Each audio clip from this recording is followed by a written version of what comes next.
These are the Corsair iCUE Link RX120, still an incredibly long name, but they are supposed to be the performance version of the QX that we previously had a look at.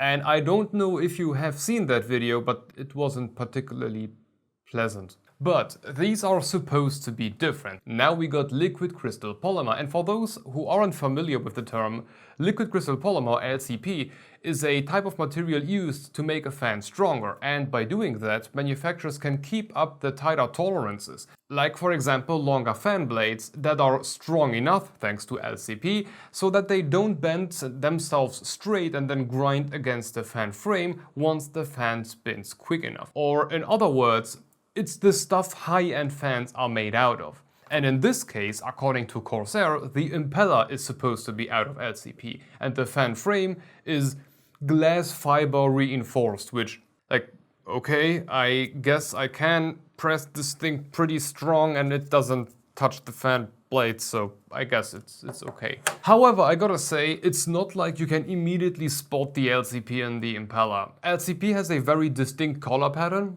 It's a bit like a grainy thing, but I mean, every other fan out of LCP that I got, you can immediately see it, and here it's like almost nothing. Anyway, before we dive into the specifics, the RX series of Corsair's iCUE Link fans comes in 120 and 140, and for today it's going to be only about the 120. The 140 will be out in a few weeks. Technically, there is also an ARGB version of this, and I'm saying technically because it's not really the same fan.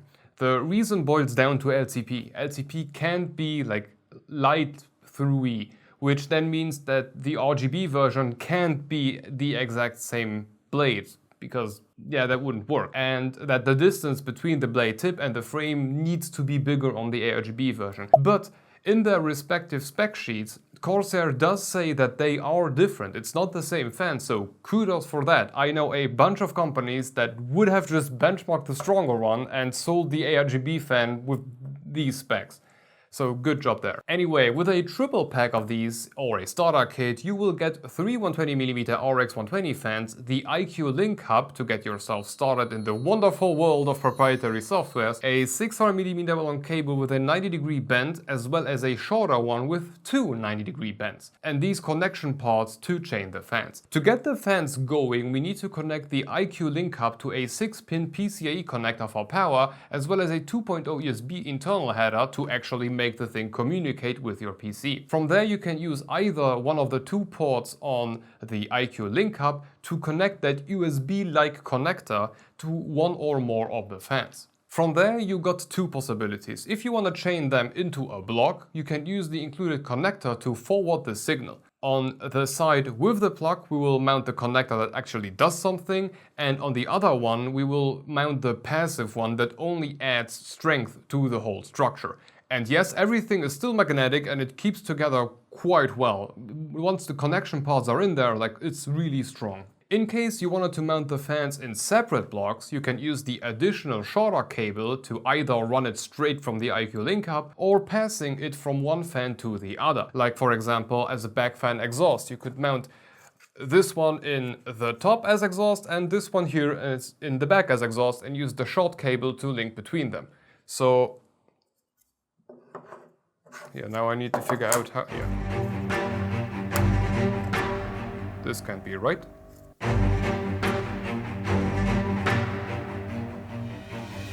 Okay, no. Okay, now we got it. Connection-wise, I already said in the QX video, I think Corsair did a wonderful thing here. The connector is reversible, everything has the same neat little cable. They did fantastic. And I am even happy with the amount of cables you are getting. In the QX video, I heavily criticized the fact that you need to run them in a triple block because Corsair only provides you with a single cable. Well, with these, you don't. Of course, 3 cables would have been perfect, but 2 is already a pretty good start. And then we got iCUE. That's Corsair's like software that you are forced to use to control whatever these fans will be doing. On a base level, it's fine. And this is not supposed to be about the software, but the fans. And I said a lot more in the QX video, so if you want to hear more about that, the link will be down below.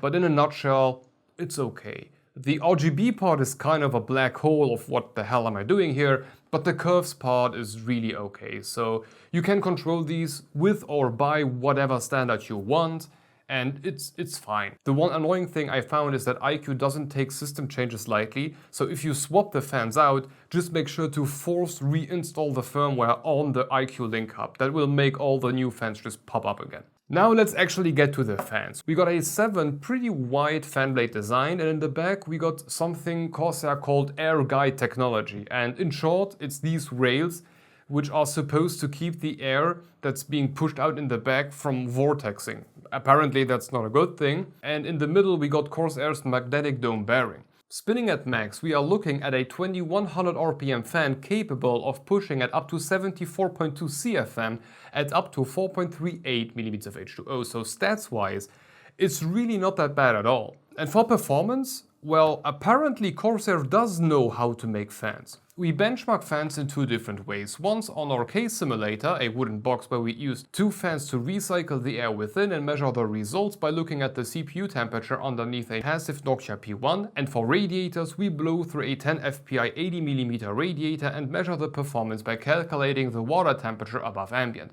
And for both of these tests, we first measure the max performance results and then we slowly lower the fan speed whilst noting down the noise to create a noise to performance curve. Allowing the RX120s to spin at their max 2100 RPM on our case simulator made the CPU go to 42.7 degrees C above ambient. This puts them very far away from the QX120, where the original iCUE Link fans were barely keeping up with an Arctic P12, which you can get for pocket change. These performance versions are actually quite good. They aren't insane fans by any means, but they are keeping up with a Scythe Kaze Flex 2 or even EK Loop fans. And actually they are on the top border between normal good fans and incredibly good but incredibly fast spinning fans. But the most important comparison, they do outperform the Nokia NF812. So as for max performance on cases, it's not bad. But what about the noise? It's a day and night difference.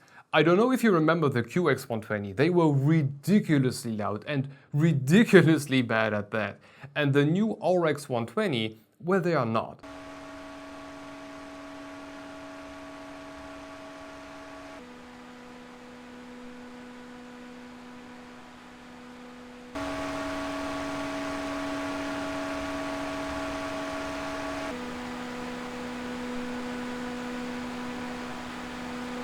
At their max 2100 RPM, they actually outperformed the Lian Li Uni P28 fans, which was kinda surprising, but going slower from there, they started to fall slightly behind, and from 90% to about the end, they pretty much performed like a pair of Fantex M25s.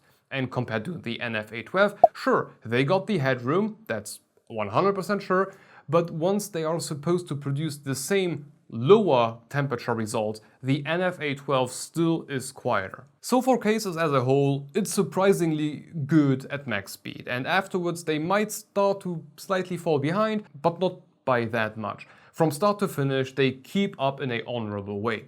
Over on radiators, the RX120s cooled down the water to 11.3 degrees C above ambient, which is, again, a pretty good result. It's not game-changing by any means, but it's slightly better than the BitPhoenix Griffin, another LCP fan. And it even outperformed the iconic NF812X25. And the noise-to-performance ratio on Rads kinda looks better this time around. It is still outperforming the QX120 in a laughable way, but it's now also slightly in front of the M25 all the way through. It might yet still not be quite the Nokia A12 or P28, but it's getting there. So actually, it's a good fan. And of course this was bound to happen. Just compare the QX to the RX. This is what happens if a company removes all of the made up ARGB bullshit and actually focuses on making a fan. Thanks to the much thinner borders, that's a lot more fan for the same form factor. And jokes aside, it's really okay. In noise to performance, this is still not quite the NF812, but it is definitely closer. But I got another point that I really wanted to talk about. These screws. I've seen some other videos where people made fun of Corsair because apparently they are like patent pending. And of course people are going to make fun of a company that patents screws. but they are so cool. Instead of the usual ultra fine thread that we are used to, the thread on these has like an enormous gap in between each turn, and this means that I can screw them in with like a single hand movement. And by the way, yes, there is still this tiny whiny little ring going around the holes, like the rubber, but it still makes first contact, so it's fine. Anyway, I love the screws. You do need to apply like a lot more force for them to make the turnaround, but it's like a single one. It's great.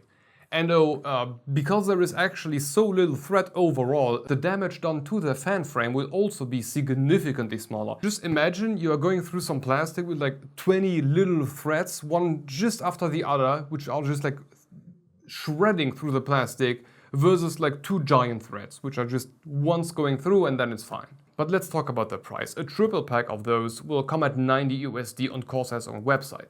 So as per fan, we are looking at 30 bucks.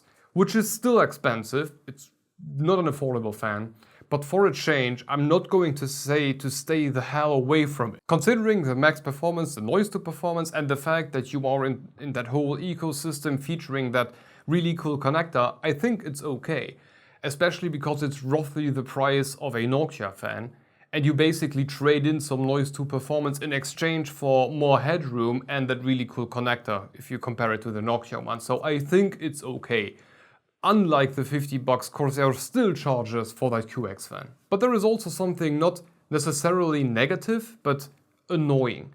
By using Corsair's iCUE system, you can set whatever type of curve you want. Given, great, but if you got a heavy incline in your curve, what could happen is that the fan would go up, or the speed will go up very, very fast. Most fans accommodate for that, as like the internal circuit will not just jump straight from 500 to 2500 RPM out of the blue. It goes up and up and up and up.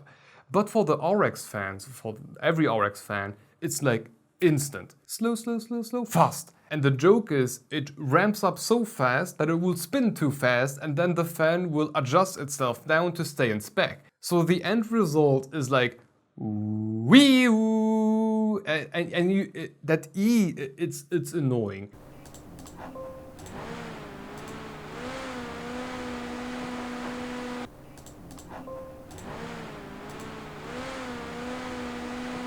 And you can encounter this behavior if you bind them to the package temperature of a high-end CPU. Let's say you got a fully customized water cooling loop and you mount them onto the radiator and you connect them to the CPU package temperature. You are going to see that all the freaking time.